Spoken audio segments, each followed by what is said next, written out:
그럼 먼저 그 진행 방법을 간략하게 말씀드리겠습니다. 먼저 발제자 순으로 발제자께서 토론자가 질의한 내용에 대해서 답변을 해주시고, 또 거기에 대해서 토론자께서 좀 더 보완할 질문이 있다든가 하면 또 말씀해 주십시오. 그래서 종합적으로 한 발제에 대해서 5분 정도 시간을 드리겠습니다. 그러면 그리고 이제 맨 마지막에 한 10분 정도는 발제자와 토론자 이외에 다른 참가자들께서 발제자한테 질문해 주시면 좋겠습니다. 그럼 먼저 김재영 선생님께서 말씀해 주시면 감사하겠습니다. 네, 박희주 선생님 감사합니다. 박희주 선생님이 원체 제 글을 잘 요약해 주시면서 마지막에 이 젠더 의식의 발현은 자연스러운 진화 과정이다라고 말씀을 해주셨습니다. 저는 이 대목이 굉장히 중요하다고 생각합니다. 그러니까 이 젠더 의식은 결국은 남북 모두가 자연스럽게 이걸 받아들이게 되고, 또 받아들이지 않을 수 없게 만들어지는 조건이 형성되고 있고, 그래서 이걸 이 흐름을, 이 파도를, 이 물결을 거부한다는 것은 생각이 어려울 정도로 이 진화관이 굉장히 빠르게 되는 거죠. 실제 제가 이제 북한 문화를 항상 보면 관심두고 있는 뭐냐면은 북한의 국가 당 정책이나 국가의 이 정책이 아니고 어떻게 북한 민중들의 이야기를 담아내는가, 저는 그런 작품을 제가 계속 눈여겨보고 그런 작품들인데, 이 최련하고 리다슨도 그런 것 중에 하나이기 때문에 제가 이제 다루는 겁니다. 이 사람들은 기본적으로 이제 국가하고 관계없이 자기가 쓰고, 심지어는 국가하고 모순되기도 하고, 그래서 리다슨 같은 경우에는 조선문학 편집부 내에서 도저히 못 내겠다고 했는데, 결국은 그렇게 논박을 하고 있는 사이에 오히려 국가가 거꾸로 나중에 이런 문제의식을 받아들이면서 이 작품이 발표되고 있는, 오히려 작가들이 다 앞서는, 그러니까 제가 볼 때는 국가보다 이제 국가보다 작가가 앞서는, 그 앞선다는 의미가 여러 가지가 있겠습니다만, 저는 그런 게 역시 북한 문학에서 중요한 부분이고, 그런 남이나 북이나 할 것 없이 다 마찬가지로 저는 생각합니다. 그래서 저는 여기 나오는 이 문제의식들, 예컨대 이중의 짐이라든가 그다음에 여성과 생태 문제들, 이런 것들은 거의 그냥 남쪽에서 봐도 아무런 문제가 없고, 남쪽에서도 오히려 그 문제를 계속 하고 있고, 그렇기 때문에 사실 우리가 남북의 국가 차원에서 보게 되면은 차이가 나고 격렬하게 대립도 하고 합니다만, 실제 남북의 민중의 삶을 보게 되면 저는 의외로 우리가 이 남북의 민중의 삶에서는 공통적인 것들, 그리고 해방적인 이 지향들, 이런 것들을 읽을 수 있기 때문에 저는 그런 것을 읽어내는 것이 제 책무다라고 항상 생각하고 이 둘을 했는데, 이제 자연스럽긴 한데 단지 자연스러운 것이 또 그거 있는 것 같아요. 또 아까 제가 말씀드린 것처럼 남북이 모두 다 그런데, 단지 그 계기, 조건, 상황, 이런 것은 남북이 좀 다른 것 같아요. 예를 들면 북쪽 같은 경우에는 기본적으로 사회주의라는 제도가 여성을 해방시켜주려는 오래된 신화가 언제 어떻게 깨어지는가, 그리고 그 깨어진 신화가 대체할 수 있는 것이 어떤 게 나오고 있는가, 이런 것을 또 보는 거. 또 남쪽 사회 같은 경우에는, 예컨대 오늘날 같은 경우에는 자본이 더 여성을 끌어들이고 있는 부분들, 예컨대 대기업에서 타가소를 계속 만들어낸다든가, 타가소가 아니라 어린이집을 만들어낸다든가. 그렇기 때문에 사실 남북이 기본적으로 이건 자연스러운 진화 과정입니다만, 남북의 각각 역사적 국면에서 어떻게 이것이 발현되는가 하는 것은 제가 볼 때 굉장히 우리가 관찰해봐야 할 중요한 문제다, 그런 생각입니다. 그래서 기본적으로는 박 교수님 이 말씀에 대해서 전적으로 공감하면서 우리 앞으로의 과제로 본다고 그러면, 남북에서 그런 그 진화가 어떤 과정과 어떤 계기에서 되고 있는가, 이런 것은 또 다른 측면에서 따져봐야 할 측면이 있다. 그걸 이제 우리가 동시적으로 읽어내면은 우리가 새의 눈으로 위에서 조망할 수 있는 눈이 있다고 그러면, 우리가 이 한반도에 있어서의 여성의 문제, 그리고 한반도에서의 이 문학이라는 것이 무엇인가에 대해서 좀 더 높은 수준의 그런 안목을 우리가 가지고 있지 않을까, 그런 생각이 듭니다. 그래서 공감하면서 하나만 덧붙인 거고요. 마지막 하나, 이제 이건 발제하고 그 토론과 관계가 하나 없습니다만, 제가 처음에 이게 북한 문학과 젠더, 북한 이슬문학과 젠더를 할 때 고민이 많았습니다만 보통 이제 성어로 하게 되면 여성 성 하게 되면 훨씬 더 포괄적인 부분인데 제가 굳이 젠더를 이렇게 붙였던 것은 보통 보통 우리 여성 성 하게 되면은 사실 이게 성차 젠더 부분하고 성의 섹슈얼리티 부분하고가 약간 영어에서는 구분되는데 우리나라 말에서는 그 성차 성애로 구분하면 구분되는데 그냥 성하게 되면 그게 너무 뭉뚱그려지기 때문에 우리의 인식의 분할을 갖다가 담아내지 못한다. 그런 점에서 이번에는 사실은 그 젠더만 이렇게 했습니다만 사실은 북한 문학과 이 섹슈얼리티 부분도 이번에 잠깐 오태호 선생님 나왔습니다만 굉장히 중요한 부분 같아요. 제가 예컨대 오늘 못 들었습니다만 김혜인 같은 작가들은 저 깜짝 놀란 게 그 분류를 다루고 있는 분류를 다루는 작품도 있습니다. 그러니까 북한 이승문학에서도 이게 젠더적인 방식하고 섹슈얼리티 측면하고 즉 성차 성애 부분은 좀 우리 갈라보는 것이 필요하지 않겠는가 그런 생각도 있고 다음도 우리가 기획하면 북한 문학과 섹슈얼리티 부분 성애 부분 이것도 제가 볼 때는 북한 여성의 성적 욕망 문제가 해가지고 굉장히 무시하기 어려운 부분 같아요. 그래서 이 부분도 한번 다뤄봤으면 좋겠다. 네, 이상입니다. 감사합니다. 박규 선생님. 네. 네, 수고하셨습니다. 박신 선생님 혹시 뭐 보충 질문하실 거 없으십니까? 예. 김재훈 교수님 고맙습니다. 그저 간단하게 말씀해 예, 주시고 간단하게 답변해 주십시오. 1, 2분 내로. 그저 네. 이 심포지움 주제와는 좀 어긋나는 질문인데 북한 문학을 전공하는 전공자들 외에는 북한 문학을 접근하기가 상당히 어렵습니다. 그러한 것들을 저희가 부천이 문학 창의도시인 관계로 북한 문학관을 따로 독립적인 건물이 아니라 도서관의 센터라도 개설하자고 제가 지금까지 계속 주장을 하고 있습니다. 올해는 아마도 구체적으로 그것이 접근할 것 같고 해서 교수님께서 언제든지 자문을 해주시면은 깊이 있게 자문을 해주시겠다고 해주시면 고맙겠습니다. 예, 적극적으로 하겠습니다. 예, 그리고 네. 다른 발제자분도 적극적으로 하리라고 저는 믿습니다. 예, 예, 고맙습니다. 감사합니다. 예, 수고하셨습니다. 그 다음에 그 북한 시에서 여성의 자리는 어디인가? 그 이상숙 선생님 답변해 주시기 바랍니다. 네, 감사합니다. 네. 네, 다 좋은 발표들 잘 들었고요. 우리 이은규 선생님께서 또 제 발표문을 꼼꼼히 읽어주시고 좋은 질문 해주셔서 감사합니다. 네. 제가 좀 다소 비판적으로 읽었는데요. 여명미나 뭐 읽었던 그런 시를 이은규 선생님께서는 조금 이제 이연희의 시 같은 경우, 뭐 여명미 시 같은 경우 좀 뭐 고난의 행군 이후에 뭐 그 얘기겠지만 그 혁명적 낭만성 같은 측면에서 어떤 시대적 현실적 요구를 반영한 측면에서 여성의 젠더적 인식의 가능성을 볼 수 있지 않겠느냐 하는 질문을 제가 이해했습니다. 그리고 이연희 시인의 창작 활동에서 어떤 그 새로운 여성 표현과 여성에 대한 인식이 시작될 가능성이 있지 않은가, 뭐 이런 의견을 이제 물어주셨습니다. 네, 제가 말씀을 드리겠습니다. 뭐 제가 여명미나 이연이나 뭐 이 작품들을 뭐 아주 본격적으로 파고들어서 다 뭐 열심히 읽어본 게 아니기 때문에 뭐 구체적으로 정확하게 말씀 못 드리겠는데요.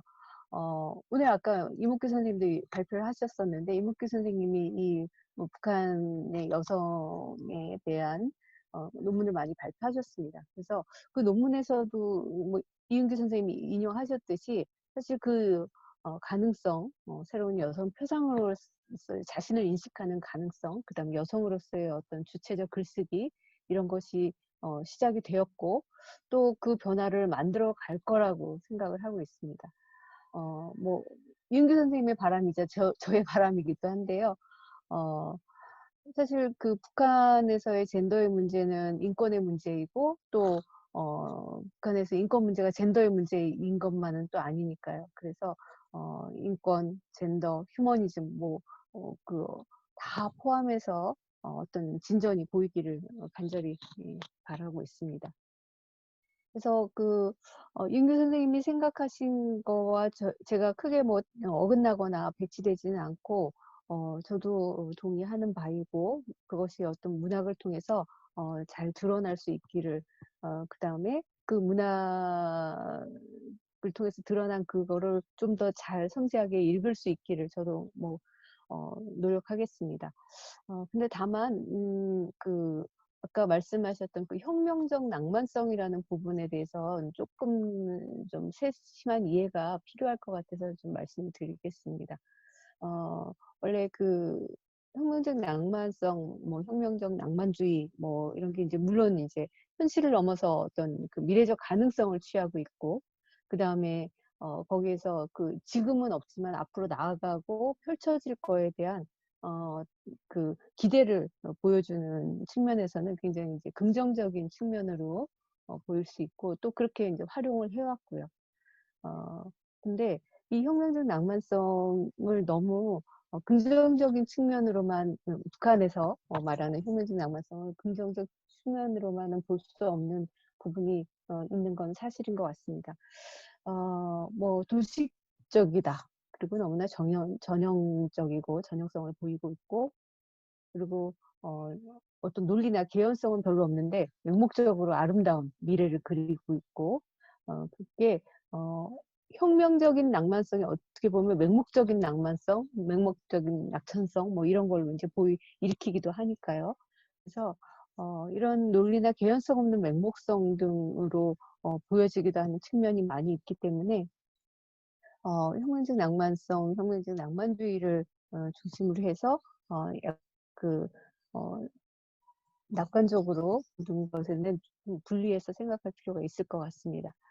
오늘의 이제 발표를 듣고 토론해 주신 분들도 굉장히 열심히 의견을 보여주셨고 그래서 저도 젠더에 대해서 북한문학과 젠더에 대해서 오늘 공부가 많이 됐는데요. 북한의 젠더뿐만 아니라 북한의 사회가 젠더를 넘어서 인권을 넘어서 휴머니즘적인 변화가 일어나고 그 변화가 전체 우리의 평화와 안정에 기여하기를 저도 기대합니다. 오늘 토론 감사합니다. 네, 고맙습니다. 이은규 선생님 보충질이 있으면 말씀해 주십시오. 네, 아닙니다. 선생님 너무 답변 잘해 주셔서 감사드립니다. 네, 그러면 다음으로 넘어가겠습니다. 이번에는 김정은 시대 단편 소설에 나타난 연애 담론의 징후적 고찰에 대해서 말씀해 주신 오태호 선생님께서 답변해 주시겠습니다. 예, 여수환 선생님 난사판 글 읽어주시느라고 고생 많으셨습니다. 크게 여수환 선생님께서 말씀해 주신 대목이 크게 두 가지인데요. 하나는 북한에서 사회주의적인 신념 체제를 넘어서는 감정의 날것이 드러날 수 있겠는지에 대한 측면이 있었는데 현실적으로는 좀 불가능하다고 생각하고요. 왜냐하면 계속해서 주체문학론에서 이미 이야기하듯이 아까 김재영 선생님은 불륜도 그린다라고 얘기하지만 공식적으로 불륜이 그려진 텍스트는 저는 아직 못 봤습니다. 그리고 그렇게 여러 사람들에게 감각의 감정을 호소하거나 그러는 경우는 흔치 않고요. 기본적으로 서사적 결말에서 사회주의적인 신념 체제가 공고하게 드러나는 것으로 그려져야만 작품이 발표될 수가 있기 때문에 이 사회주의적인 로망이나 신념 이런 것을 넘어서는 감정의 맨살이 드러나기는 좀 어렵다 볼 수 있고요. 특히 부르주아 퇴폐미학에 대해서 여전히 반체제 문학이라고 기본 전제를 깔고 있기 때문에 부르주아적인 감수성, 감정미학에 대해서 감정의 중충성을 전면화해서 접근하는 텍스트들은 좀 드러나기가 곤란한 게 아닌가 싶습니다. 그리고 두 번째는 이념 대결의 수명이 다했다고 보는데 어떻게 생각하시느냐라는 대목이 있었는데요. 저는 여전히 이 남북 간의 골은 깊다라고 생각이 듭니다. 사실은 우리가 언어로 표기된 텍스트를 남쪽 텍스트나 북쪽 텍스트나 자유롭게 읽을 수는 있지만 북한에서도 그렇고 남한에서도 그렇고 공식적으로 특수한 연구자가 아니면 텍스트를 제대로 볼 수가 없죠. 아까 박희수 선생님이 말씀하셨듯이 부천에서 만약에 북한 문학관을 설치하려고 하면 기본적으로 국정원, 통일부 여러 경로를 거쳐서 그 특수 자료 열람을 신청을 해야 되고 그래서 특수 자료 열람을 신청한 사람에 한해서만 그 자료 접근이 가능한 걸로 알고 있습니다. 아직까지. 그렇기 때문에 남북 한반도 평화 체제를 지향하는 것은 우리가 공히 아마 충분히 생각할 수 있지만 이념 대결 혹은 이념의 차이 혹은 현실적인 70년 이상 되는 이 체제와 이질성을 극복하기는 그거는 아직까지는 좀 어려운 대목이 아닌가 싶고요. 예전에 어떤 다른 자리에서도 말씀드렸는데 그 상투적으로라도 상식적으로라도 전면개방 자유왕래가 남북 간에 진행이 된다면 그때는 이념의 대결을 넘어서는 게 현실화될 가능성이 높지만 현재 마음의 장벽도 높고 실질적인 국경의 장벽도 굉장히 높은 편이어서 이념 대결을 넘어선다라는 것은 제가 보기에 섣부른 판단인지는 모르겠으나 아직까지는 좀 요원하다 정도로 여성한 선생님의 질의에 말씀드릴 수 있을 것 같습니다. 네, 긴 글 읽어주시느라고 고생 많으셨습니다. 선생님. 네, 오 선생님 수고하셨습니다. 여성한 선생님 혹시 보충 질문 있으시면 간단하게 해주십시오. 오태우 선생님 고맙습니다. 잘 정리해 주셔서. 제가 아마 제가 바라는 것을 질문으로 했던 것 같습니다. 어쨌든 오늘 참석해 주시고 좋은 질의해 주시고 감사합니다. 더는 없으십니까? 네, 네. 그러면 네, 마지막으로 북한 체제 형성기 문학 매체와 젠더에 대해서 발제해 주신 이목규 선생님께서 답변 있으시겠습니다. 토론을 해주신 노지영 선생님께 감사드립니다. 노지영 선생님이 질의를 해주신 내용을 정리를 해보자면 크게 한 3-4가지로 정리가 되는 것 같은데요. 첫 번째랑 두 번째는 좀 합쳐서 얘기할 수 있을 것 같은데, 그러니까 논의의 초점에 관한 문제인 것 같습니다. 그래서 저는 거대 담론, 잡지 기획 의도라든가 이러한 것에 맞춰서 한번 그 기사 자료들을 쭉 훑어보면서 거기에 나타난 그 이면에 숨겨져 있는 그러한 것을 조사를 해보았는데요. 지금 노지영 선생님께서 질문해 주신 것에는 여성이라는 존재를 대성화시키고 타자화시키는 그러한 시각이 있지 않느냐. 그래서 이 지배 담론 속에서 여성의 다양한 목소리와 경험을 강조한 것이 아니냐라는 좋은 지적을 해주신 것 같습니다. 그래서 당시 매체와 동조하고 협업하려는 것을 하나의 욕망으로 볼 수도 있고 또 욕망과 균열의 관계를 참 재밌게 지적을 해주셨던 것 같아요. 그래서 협업이라는 욕망, 또 이해에 미치지 못하는 여성들에 대한 어떤 균열, 이러한 것에 대한 갈등이 나타나지 않느냐 이러한 질문을 해주셨던 것 같고요. 두 번째도 같은 연상에서 볼 수가 있는데 그 당대 매체 속에서 이 지배 담론의 목소리의 범위를 어디까지로 볼 것이냐. 그래서 여성들이 아까와의 논제와도 좀 비슷하긴 하지만, 그러니까 가부장 문화와 적극적으로 제휴하면서도 자신의 생각을 뭔가 문화화했을 것이다. 해서 당대 여성들의 내면적 고투를 읽어내는 그러한 시각이 필요하다라는 굉장히 중요한 지적을 해주셨던 것 같습니다. 제가 일단 이것에 대해서 답변을 하자면 사실 이 논문이 이제 다 완성이 된 것은 아니고요. 또 원래 제가 북한 잡지 연구를 하면서 그런 수사학 잡지 속에서 여성을 어떻게 지배를 하고 있고 여성을 어떻게 대상화, 타자화하고 있는가에 그러한 것들을 읽어낸 다음에 그 다음에 그 안에서 미처 발견하지 못했던 균열이라든가 이런 것을 조사를 하는 게 원래의 이제 목적이기는 했습니다. 근데 지금 어쨌든 지금은 거대 담론에 해당되는 잡지에 관한 그러한 흐름을 일단은 이제 파악을 해본 것인데요. 비슷한 걸로 남한의 잡지 연구, 그러니까 남한의 1950년대, 60년대 잡지 연구가 있습니다. 거기에서는 남성 젠더하고 여성 젠더를 구분을 하셨더라고요. 그래서 남성 젠더라는 것이 이제 어떠한, 그러니까 그 국가의 어떤 프로젝트와 속에서 여성이 어떻게 대상화되고 타자되었는가를 구분을 해서 연구를 했던 그러한 시각도 있었습니다. 그래서 저도 이 잡지를 연구를 하면서 그러한 그 젠더의 범위, 거대 담론의 범위, 이런 것들에 대한 구분을 좀 해가면서 좀 더 이제 살펴보고자 하는 뭐 그러한 생각이 들기는 했습니다. 이 부분은 좀 더 이제 고민을 해봐야 할 부분이라고 생각을 하고요. 두 번째는 시기에 대한 문제, 그러니까 세 번째죠. 시기에 관한 질의를 하셨는데요. 그러니까 일단 저는 1950년대가 이 국가에서 굉장히 급박화된 사회라고 볼 수가 있고요. 또 사회주의 근대화의 여성의 초점을 맡았을 때 이 근대화라는 그것은 굉장히 커다란 변화, 물론 개혁과 발전도 있지만 전쟁이라든가 또 이 산업체계가 변하면서 그 속에서 변화하는 그 의식과 그 현상에 대한 것이 가장 잘 나타내는 지점이 1950년대라고 생각을 했기 때문에 이 1950년대에 좀 주목을 해봤습니다. 지금 질문하신 노지영 선생님께서 얘기하신 대로 이렇게 해방 이후부터 전쟁 전까지를 이제 그 본격화된 시기라고 볼 수 있지 않을까라고 말씀을 하셨는데요. 본격화되었다기보다는 어떠한 바탕, 제도적인 여러 가지 것들이 많이 나왔었죠. 그래서 새로운 시대 건설을 위해서 여러 가지 법령이 나왔었고 사회 문화적으로 굉장히 많은 변화, 여성들에게는 획기적인 이제 삶이 열리는 그러한 법령들이 실제적으로 많이 시행을 되었던 것으로 알고 있습니다. 그래서 일상생활의 변모 같은 것들이 잡지 속에서도 이제 많이 나오기는 하고 있습니다.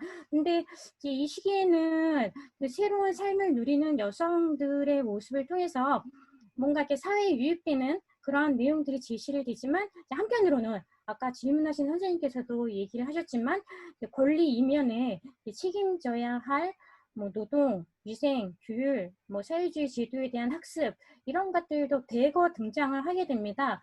그래서 이러한 것의 연장선으로서 50년대에는 그런 사회적인 변혁도 있었지만 전쟁이라는 것, 또 어떤 농업협동화라는 그러한 체계의 변화, 그 속에서 여성들의 의식, 또 이 의식을 계몽을 하기 위한 여러 가지 제도적인 뭐 이러한 움직임들에 좀 더 초점을 맞추어서 저는 이제 50년대에 좀 관심을 가졌었던 것 같습니다.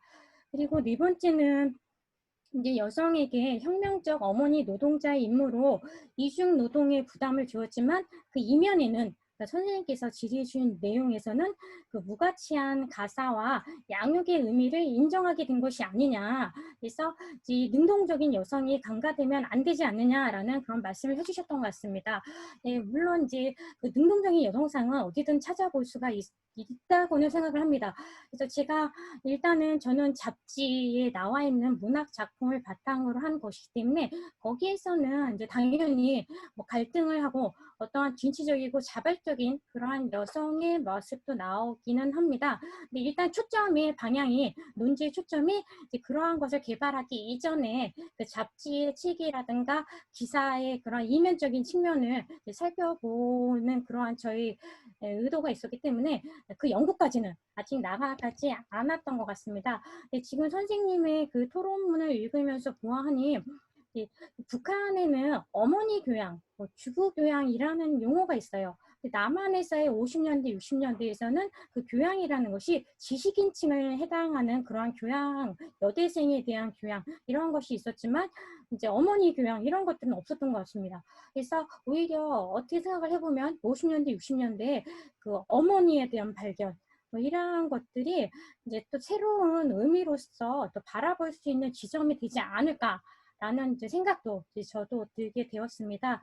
그래서 이 사회주의 건설 주체로서 복합적인 정체성이 이러한 것을 실천하는 능동적인 여성상을 한번 이제 찾아볼까 하고도 보아하니 이제 거기에는 이제 집중할 수 있을 만한 여성 작가로는 임순득이라든가 리정숙이라든가 신진순 아까 발표하면서 언급을 했지만 이 세 명의 그 작가들이 한번 주목을 해볼 수도 있을 것 같습니다.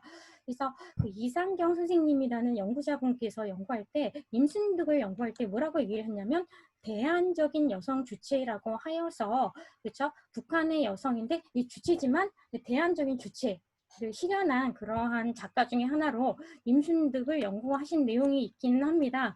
그래서 이 임순득이라든가 리정숙이라든가 신진수는 조선 여성의 편집인이면서 또 많은 소설이나 시를 또 창작한 그런 창작가입니다.